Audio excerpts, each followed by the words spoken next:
നമസ്കാരം. ഇന്ന് അടിപൊളി ഒരു മാമ്പഴ പുളിശ്ശേരിയൊക്കെ തയ്യാറാക്കി നോക്കിയാലും മാങ്ങ ഇതുപോലെ കട്ട് ചെയ്തിട്ട് കൊടുക്കുന്നുണ്ട്. ഇതിലേക്ക് പച്ചമുളകും ഇഞ്ചിയും ക്രഷ് ചെയ്ത ഗാർലിക്കും അതോടൊപ്പം തന്നെ മഞ്ഞൾപ്പൊടിയും അല്പം കാശ്മീരി മുളക് പൊടിയും ഉപ്പും വെള്ളവും കൂടെ ചേർത്ത് ഇളക്കി മിക്സ് ചെയ്ത ശേഷം അടച്ച് വെച്ച് കുക്ക് ചെയ്യുക. മാങ്ങ നല്ല രീതിയിൽ വെന്ത് ഇതുപോലെ ഉടഞ്ഞ് കുറുകി വരുന്ന സമയത്തിലേക്ക് നല്ല തേങ്ങ അരപ്പ് ചേർക്കുക.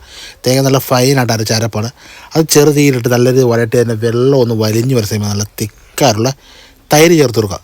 പിന്നെ ഫ്ലെയിം സ്ലോ ആക്കിയ ശേഷം തൈരിനെ നല്ല രീതിയിൽ ഇളക്കി മിക്സ് ചെയ്ത ശേഷം തൈരിനൊന്ന് വാമായ ശേഷം അടുപ്പിൽ നിന്ന് മാറ്റി വെക്കുക. കറി മറ്റു വേണമെങ്കിൽ കോക്കനട്ട് ഓയിൽ ഒഴിക്കുക. അതിലേക്ക് ഉലുവയും കടുകും ടെമ്പറേച്ചർ ശേഷം സ്ലൈസ് ചെയ്ത ചെറുള്ളിയും അതോടൊപ്പം തന്നെ വറ്റൽമുളകും കറിവേപ്പിലിട്ടൊന്ന് വഴറ്റി ഗോൾഡൻ കളറായി വരുമ്പോൾ കുറച്ച് കാശ്മീരി മുളക് കൂടി ചേർത്ത് താളിപ്പ് തയ്യാറാക്കി പുളിശ്ശേരിയിലേക്ക് ഒഴിച്ചു കൊടുത്ത മാമ്പഴ പുളിശ്ശേരി റെഡിയാണ്. അടിപൊളി ഐറ്റം, ചോറിന് പക്ക ഐറ്റമാണ്. ഈ മാമ്പഴ സീസണിൽ ഇത് ട്രൈ ചെയ്യാൻ മറക്കരുത്.